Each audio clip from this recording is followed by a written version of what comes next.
चीज याद रखिएगा, जो बोलता है ना कि मेरा सब कुछ कंप्लीट है, वास्तविकता में उसको कुछ कंप्लीट नहीं है। क्योंकि पढ़ने वाला इंसान को पता होता है कि आज तक सिलेबस कभी खत्म नहीं हुआ है, चाहे वो एसएससी हो या यूपीएससी हो। क्रैक हो गया वो अलग का बात है। अभी हम पढ़ेंगे इडियम और फ्रेज। ये जो है वो ब्लैक बुक से चल रहा है और सीरीज मेरा ए चल रहा है। अभी सीरीज है ए नंबर का, ठीक है। तो आप क्या करें कि इसको 2 से 3 वर्ड तक देखें। अगर आपको लगे कि हाँ बेहतर है, अच्छा है, याद हो रहा है, तो आप हमारे साथ कंटिन्यू बने रहें। और अगर लगे नहीं इससे अच्छा है कि हम खुद से रट लें, ये भी आपके लिए बेहतर है। और लगे कि है, तो अगर आपको लगे कि नहीं इससे बड़ा-बड़ा चैनल है, मतलब यूट्यूब पे तो बहुत बड़ा-बड़ा चैनल है, अभी तो हम छोटा-सा बच्चा है एक तरह से यूट्यूब में, तो आप वहाँ भी जाकर के देख सकते हैं, अगर आपको अच्छा ना लगे तब, ठीक है। उम्मीद करते हैं सेशन ठीक लगेगा। अगर ठीक लगेगा तो आप हमारे साथ कंटिन्यू बने रहिएगा। बढ़ें आगे। पहला है as draft as a brush, मतलब बेहद मूर्खतापूर्ण। एज ड्राफ्ट, ड्राफ्ट होना चाहिए, ड्राफ्ट होता है। As draft as a brush मतलब बेहद मूर्खतापूर्ण, ठीक है। तो इसका मतलब है as draft as a brush, हम ऐसे बताते हैं, यहाँ छोड़ देते हैं। ये ड्राफ्ट मतलब ही मूर्ख होता है, ठीक है। नहीं दिख रहा है क्या ब्लू कलर, इसको येलो कर देते हैं, है ना।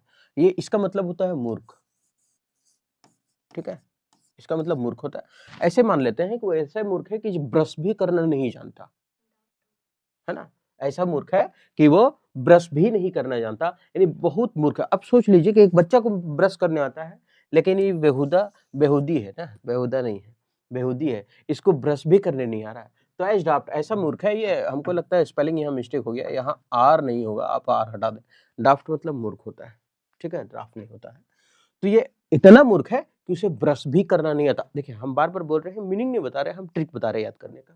तो as draft as a brush, अरे यार इतना ड्राफ्ट है तुम कि साला ब्रश भी नहीं कर पाता, बहुत मूर्ख है तुम, है ना। खाली बचपन नहीं रहता है, ये यूं कर ले चलता है, उसके बाद तो कुछ अकिल नहीं रहता, वही हाल है इसका, है ना। तो बेहद मूर्खतापूर्ण, एक्सट्रीमली सिली, एक्सट्रीमली सिली, बहुत बेहद मूर्खतापूर्ण।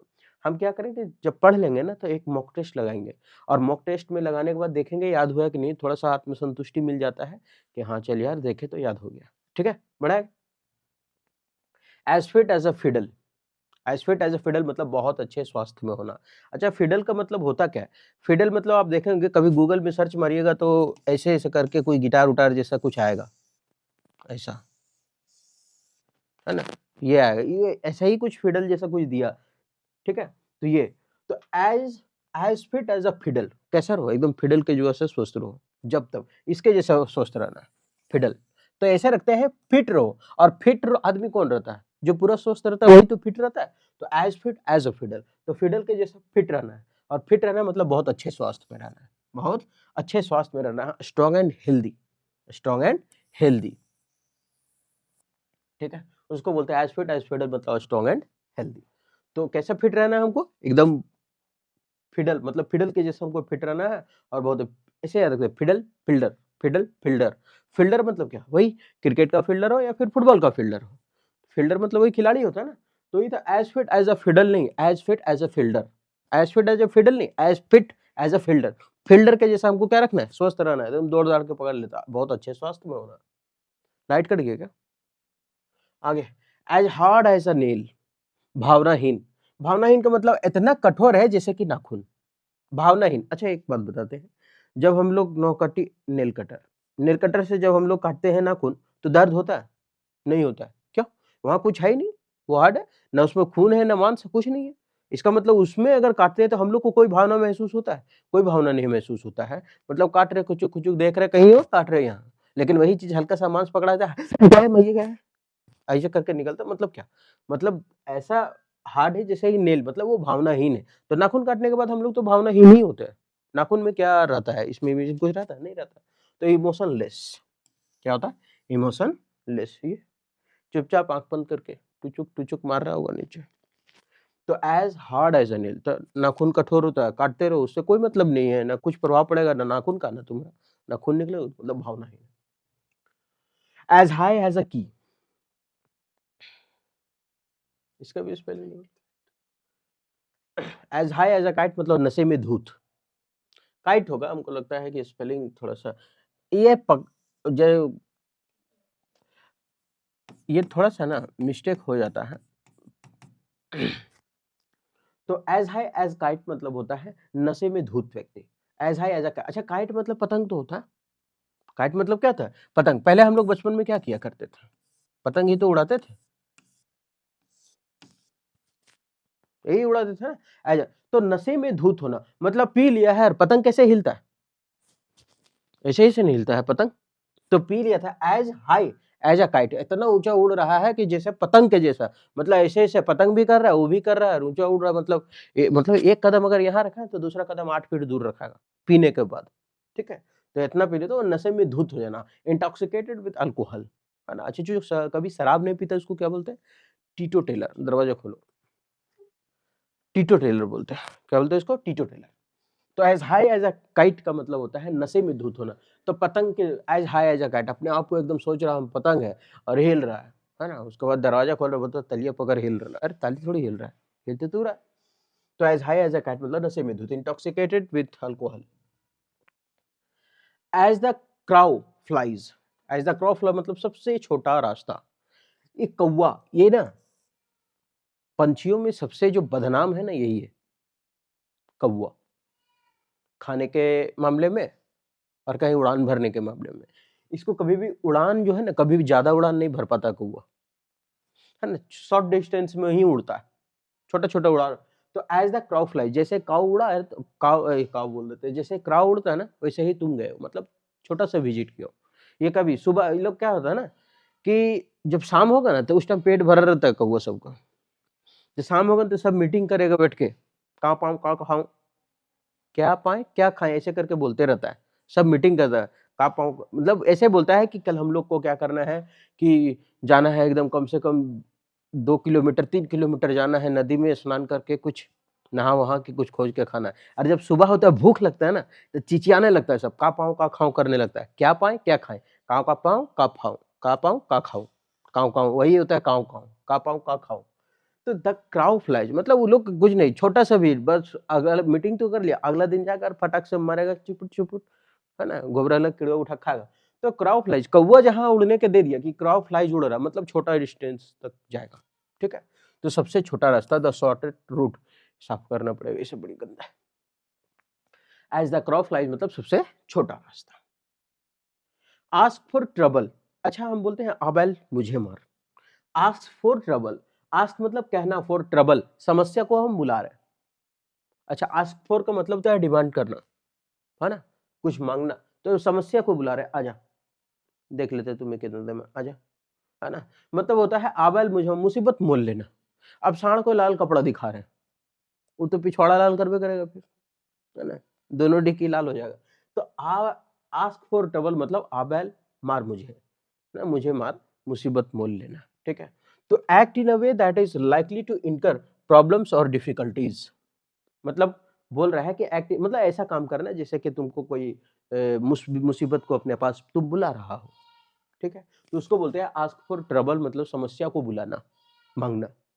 ये लाल कपड़ा है ना, ये दिखा रहा है किसको? सांड को। अब बोल रहा हो मुझे मार। अब सोच लो अगर गलती से मार दिया तब कहाँ जाएगा? अस्लिप एट द विल का मतलब होता है काम के प्रति चौकस नहीं रहना। अच्छा, लिखा है asleep at the will. Will का मतलब क्या? चक्का। विल मतलब वही ना, समझेंगे। अभी क्या अस्लिप एट द व्हील मतलब चेयर में बैठ के मस्त एकदम झुप रहा है, टपक टुपुक दे ले। अच्छा, एक होता है स्लिप, एक होता है अस्लिप। स्लिप का मतलब तो हम लोग जानते हैं सोना, लेकिन अस्लिप का मतलब तो थोड़ा सा झपकी लेना।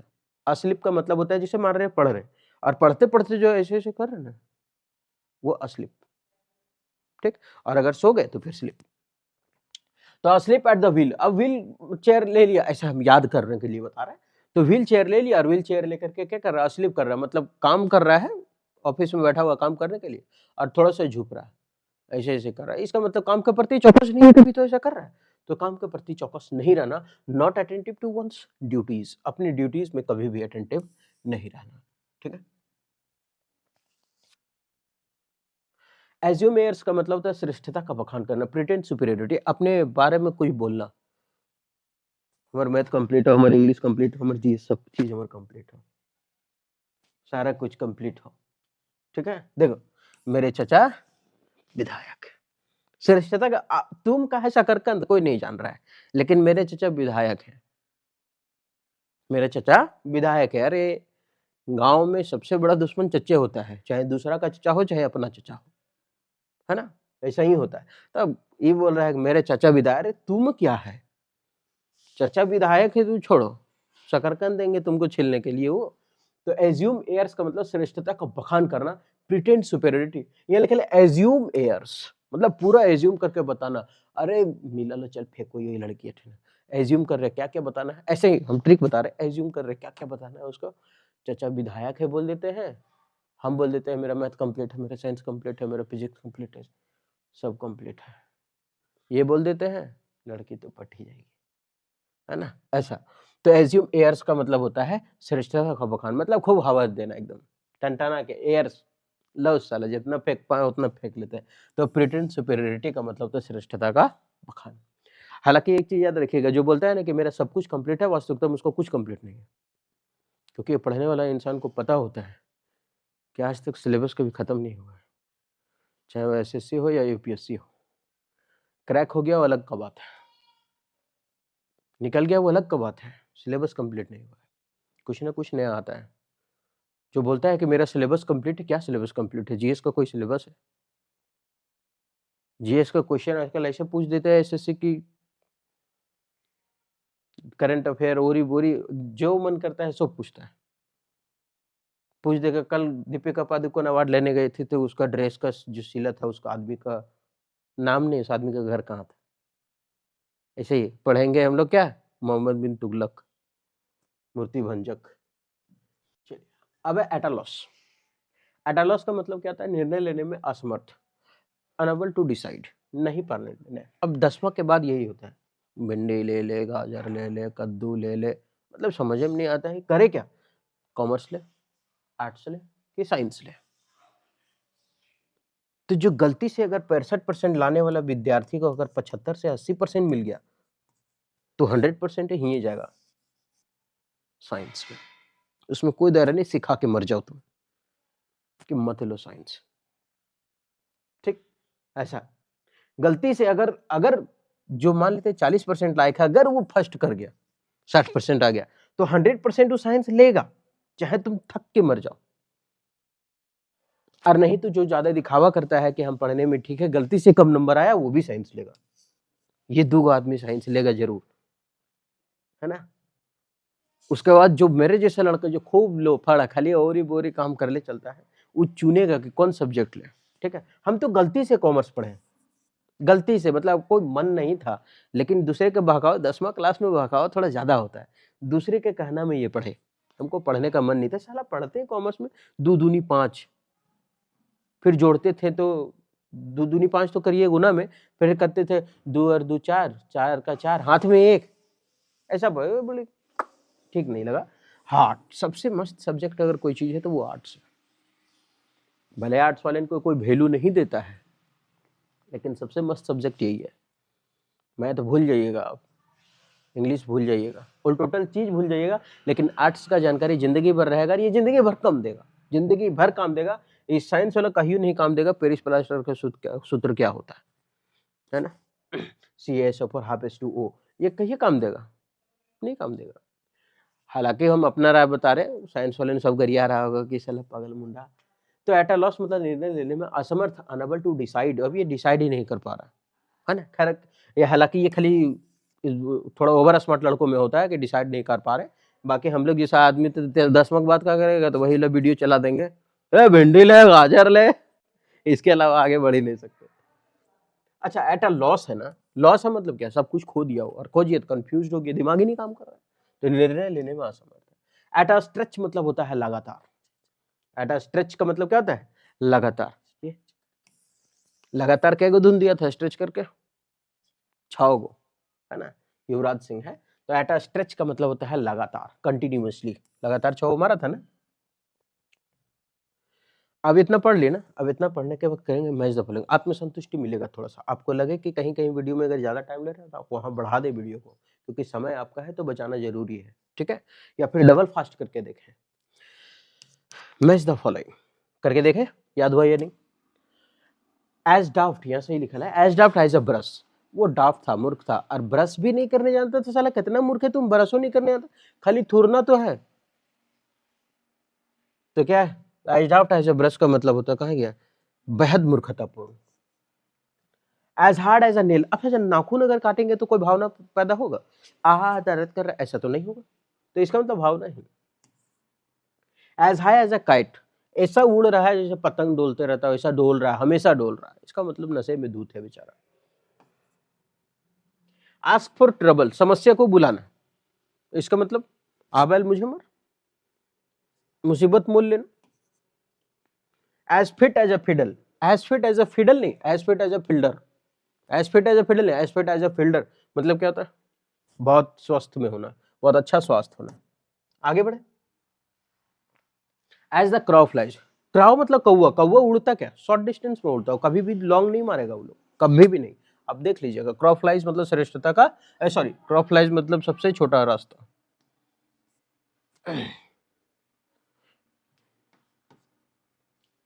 अस्लिप एट द व्हील, अब व्हील चेयर पर बैठ के अस्लिप कर रहे हैं, मतलब स्लिप होता है सोना, अस्लिप मतलब होता है बीच बीच में कहीं झपका झुपकी जाए। तो इसका मतलब क्या हो गया? तो काम के प्रति चौकस नहीं है और क्या। एज्यूम एयर्स मतलब पूरा एकदम हवा में घुमा रहे हैं, बात फेंक रहे हैं, पूरा हवा में फेंक रहे हैं, मतलब अपना खाली श्रेष्ठता का बखान कर रहे हैं और कुछ नहीं। और ये 3 होगा। एट अ लॉस, पूरा लॉस हो गया दिमाग उसका, मतलब कंफ्यूज हो गया, क्या करना है क्या नहीं करना है, खत्म, निर्णय लेने में असमर्थ। एट अ स्ट्रेच, लगातार मारा था ना 6 छक्का स्ट्रेच करके लगातार, तो लगातार। उम्मीद करते हैं कि ये 10 का 10 जो है वो आपको बहुत अच्छे से याद हुआ हो। हालांकि वीडियो थोड़ा सा अगर लगे कि नहीं उसमें ज़्यादा हो गया हो तो आप डबल फास्ट कर ले, और जहाँ लगे कि नहीं यहाँ नहीं ठीक है तो वहाँ बढ़ा भी दें, ठीक है? ये आपके लिए होना चाहिए, मेरे लिए नहीं, ठीक? आपके लिए फ़ायदा होना चाहिए। उम्मीद करते हैं सेशन ठीक लगा होगा, अगर ठीक लगा तो आप हमारे साथ कंटिन्यू बने रहे, फिर मिलते हैं नेक्स्ट वीडियो में।